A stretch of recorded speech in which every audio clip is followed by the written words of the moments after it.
Hello students, last class we discussed about the asymptotic notations, big O notations and then theta notation and then omega notation and then one theorem. Today let's see the using limits for comparing order of growth. Order of growth means what?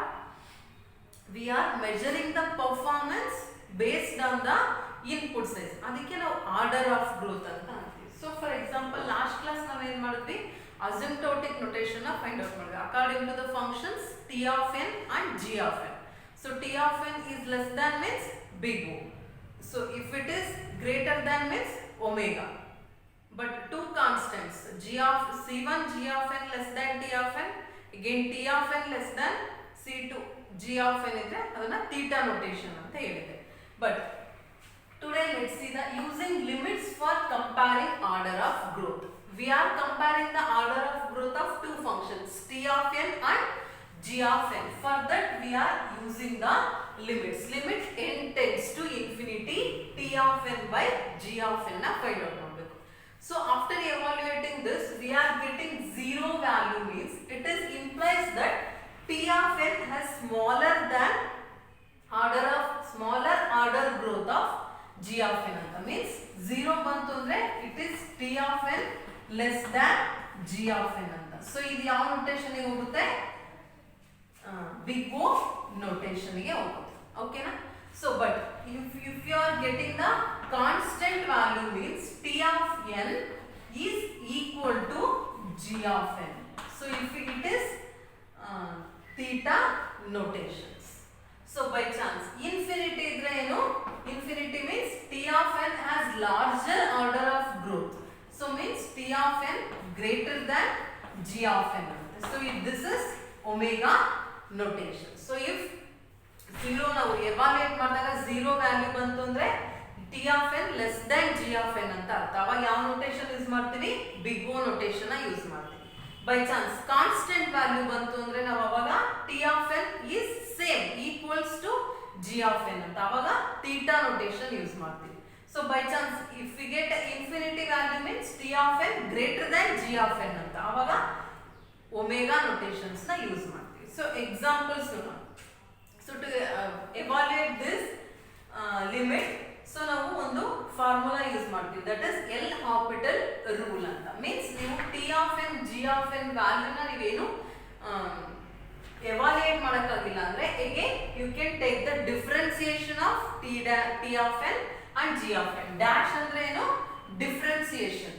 So ಇದು ಏನು ಎವಾಲ್ಯೂಯೇಟ್ ಮಾಡಕ್ ಬರಲಿಲ್ಲ ಅಂದ್ರೆ ಅದ್ರದ್ದು differentiation ತಗೊಂಡು evaluate ಮಾಡ್ತೀವಿ by using L'Hopital rule. One more formula Stirling's formula ಅಂದ್ರೆ n factorial ಅಂದ್ರೆ ಇದನ್ನ ಏನಲ್ಲಿ ಎವಾಲ್ಯೂಯೇಟ್ ಮಾಡ್ತೀರಾ. ಸೊ ಅವಾಗ ಈ ಫಾರ್ಮುಲಾನ ಯೂಸ್ ಮಾಡ್ತೀರಾ. Okay. So first example, first one compare order of growth of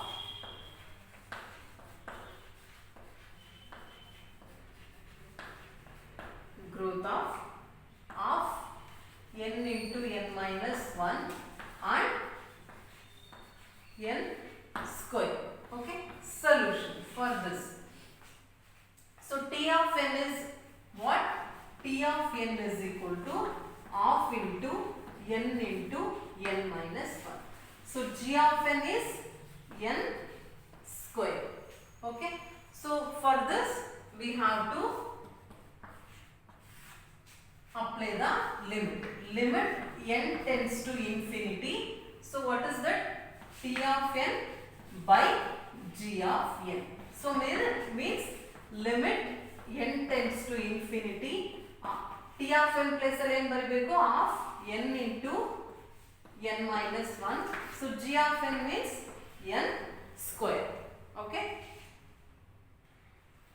So here we are taking a half common. So by because constant n value ಮಾತ್ರ ನಾವು ಇನ್ಫಿನಿಟಿ ವ್ಯಾಲ್ಯೂನ ಸಬ್ಸ್ಟಿಟ್ಯೂಟ್ ಮಾಡ್ತೀವಿ. ಬಟ್ ಆಫ್ ಇದ್ರೆ ಇಲ್ಲಿ ಏನಿಲ್ಲ. ಸೊ 1/2 ನ common ತಗೋತೀವಿ. ಹೀಗೆ limit n ಏನಿದೆ ಅದನ್ನ ಮಾತ್ರ ಉಳಿಸ್ಕೋಬೇಕು. n infinity n into n how much? n square minus n into 1 n. So by n square. Okay. So ಇದನ್ನ ಏನಂತ ತಗೊಳ್ತೀರಾ? Of limit n tends to infinity n square by n square minus n by n square. Okay, so of limit n tends to infinity, 1 n square by n square, how much? 1 minus, this is 1 by n. Okay, 1 minus 1 by n. So of into limit n tends to, so limit ಬೇಡ ಇವಾಗ ಅದನ್ನ apply ಮಾಡೋಣ. 1 minus 1 by infinity. So n place ಅಲ್ಲಿ ಏನು infinity ನ substitute ಮಾಡ್ತೇವೆ. So 1 by 2 into 1 minus infinity. So 1 by infinity means 0. So 1 minus 0 1 into half. So 1 by 2 means what is this? Constant. This is equal to constant. So constant ಅಂದ್ರೆ ಏನು? Constant implies T of n has same order of growth, means T of n ಮತ್ತೆ G of n ಎರಡು same order of growth ಇದೆ. ಅವಾಗ ಯಾವ notation use ಮಾಡ್ತೀರಾ? Theta notation use ಮಾಡ್ತೀರಾ. So ನಾವು ಇದನ್ನ ಏನಂತ ಬರಿಬಹುದು? Half. So T of n ಅಂದ್ರೆ n into n minus 1 belongs to theta of G of n ಅಂದ್ರೆ n square. ಸೊ ಈ ರೀತಿ ಬರೀತೀವಿ. Half into T of n belongs to theta of n square. Why? We get a constant value. Constant value means both functions having the same order of growth. Same order of growth means we are using the theta notation. So of n into n minus 1 belongs to theta of n square. Okay. So this is one example. Same order, constant ಸಿಕ್ತು ಅಂದ್ರೆ same order of growth ಅಂತ. So same order of growth ಇರೋದ್ರಿಂದ here we use the theta notation. Okay. So let's see the next example. Second one.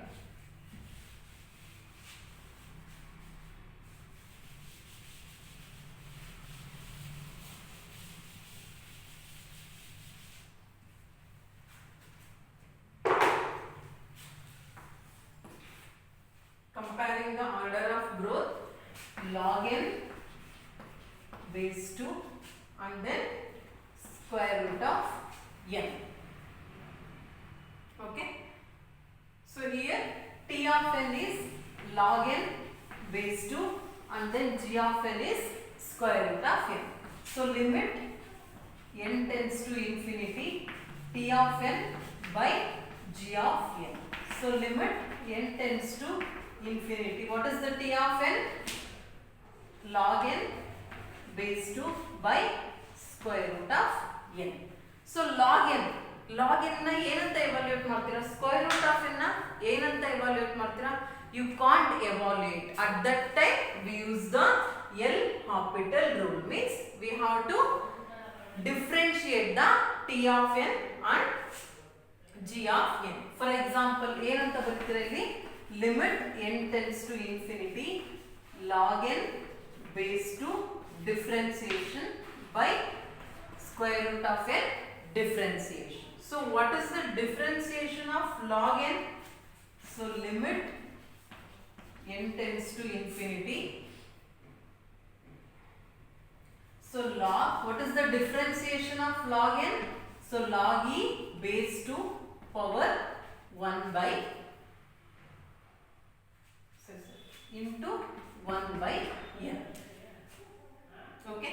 So again, what is the differentiation of square root of n? 1 by 2 square root of n ಅಂತ ತಗೊಂಡ್ವಿ. So ಇದನ್ನ, so limit n tends to infinity. So denominator ಇರೋದು ಎಲ್ಲಿ ಹೋಗುತ್ತೆ? ಇದು numerator ಗೆ ಹೋಗುತ್ತೆ. ಏನಂತ? 2 square root of n. So log e base 2 into 1 by n. So ಇಲ್ಲಿ ಕಾನ್ಸ್ಟೆಂಟ್ ವ್ಯಾಲ್ಯೂ ಯಾವ್ದಿದೆ? 2 ಮತ್ತೆ log e base 2 is the constant value. So ಅದನ್ನ ನಾವು ಏನಂತ ತಗೋಬಹುದು? ಲಿಮಿಟ್ ಸರಿ 2 log e base 2 limit n tends to infinity. So ಇಲ್ಲಿ ಏನಿದೆ? 2 ಮತ್ತೆ log e ತಗೊಂಡ್ಮೇಲೆ square root of n by n. So ಇಲ್ಲಿ ಏನಾಗುತ್ತೆ? ನೀವು ಲಿಮಿಟ್ ಅಪ್ಲೈ ಮಾಡಿದ್ರೆ 2 log e base 2 into limit infinity by infinity. So ಏನು ಬರುತ್ತೆ infinity.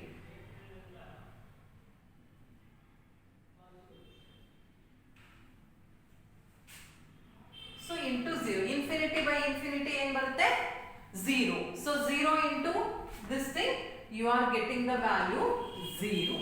Okay, 0 means what?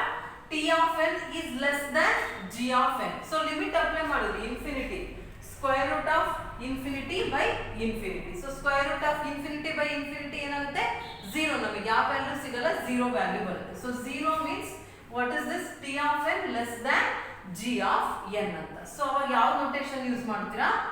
big O notation ನ ಯೂಸ್ ಮಾಡ್ತೀರಾ. So ನಾವು ಏನಂತ ಬರೀಬಹುದು ಇಲ್ಲಿ log n. So this implies log n base 2 belongs to big O of square root of n ಅಂತ ಬರುತ್ತೆ. Okay, so this is means ಇಲ್ಲಿ ನಮಗೆ ಏನು ಬಂತು 0 ಬಂತು ವ್ಯಾಲ್ಯೂ ಎವಾಲ್ಯೂಯೇಟ್ ಮಾಡಿದಾಗ 0 ಅಂದ್ರೆ ಲೆಸ್ ದನ್ ಅಂದ್ರೆ big O notation. So t of n belongs to big O of g of n. t of n ಅಂದ್ರೆ log n base 2 g of n ಅಂದ್ರೆ square root of n. Okay, so next let's see the next example.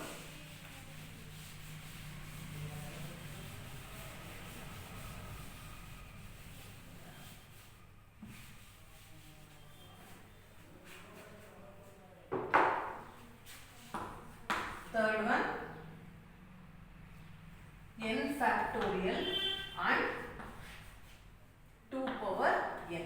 So ಇಲ್ಲಿ ಏನಾಗುತ್ತೆ t of n ಅಂದ್ರೆ n factorial, g of n ಅಂದ್ರೆ 2 power n. So limit n tends to infinity t of n by g of n. So t of n means limit n tends to infinity t of n ಅಂದ್ರೆ n factorial by 2 power n. Okay, so limit n tends to infinity. According to the Stirling's formula, n factorial ಅಂದ್ರೆ ಏನು? Square root of 2 pi n n by e power n. So by 2 power n. So ನಾವು ಇದನ್ನ ಏನಂತ ತಗೋಬಹುದು? So limit n tends to infinity. So square root of 2 pi n. So ಇದೇನಾಗುತ್ತೆ n square n. So ಇದು denominator ಬರುತ್ತೆ e power n n power n. Okay, again limit n tends to infinity 2 pi n. So ಇದೇನಂತ ಬರುತ್ತೆ n e power n power n ಅಂತ ಬರುತ್ತೆ. So ಇದಕ್ಕೆ ಏನು value ಬರುತ್ತೆ? infinity by infinity power infinity infinity again. So total ಏನು ಬರುತ್ತೆ? infinity value ಬರುತ್ತೆ. So infinity ಅಂದ್ರೆ ಏನು? t of n greater than g of n ಅಂತ. ಅವಾಗ ಯಾವ್ದನ್ನ ಯೂಸ್ ಮಾಡ್ತೀರಾ? Omega notation. ಅಂದ್ರೆ t of n means n factorial belongs to omega of 2 power n. Okay, so infinity ಬಂದಿರೋದ್ರಿಂದ t of n is greater than g of n. Okay ನಾ? So ಅವಾಗ omega use ಮಾಡ್ತೀವಿ. These are all the examples of comparing the order of growth. ಅಂದ್ರೆ 0 ಬಂತು ಅಂದ್ರೆ big omega use ಮಾಡ್ತೀರಾ, constant ಬಂತು ಅಂದ್ರೆ ಥೀಟಾ, and then infinity ಬಂತು ಅಂದ್ರೆ ಒಮೆಗಾ ನೋಟೇಷನ್ಸ್ ನ ಯೂಸ್ ಮಾಡ್ತೀವಿ. Okay, understood? Next is basic efficiency classes. ಯಾವ್ಯಾವ efficiency classes ಇರುತ್ತೆ ಅಂತ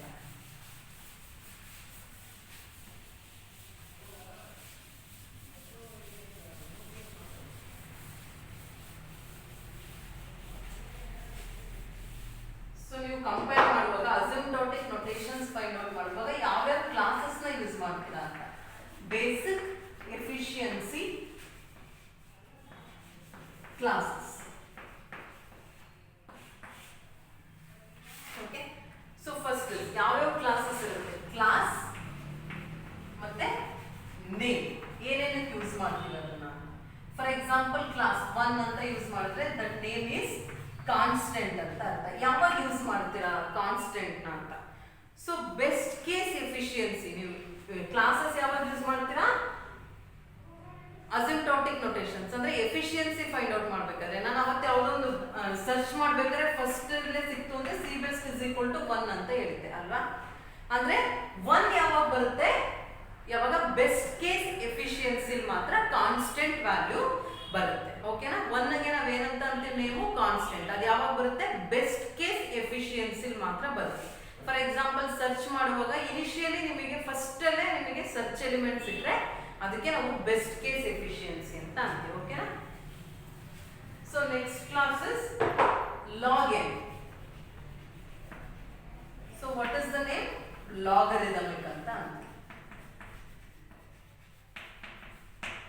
ಸೊ ಲಾಗ್ ಯಾವಾಗ ಬರುತ್ತೆ, for example big of log n ಅಂತ ಬರುತ್ತೆ ನಿಮ್ಮ ಎಫಿಷಿಯನ್ಸಿ.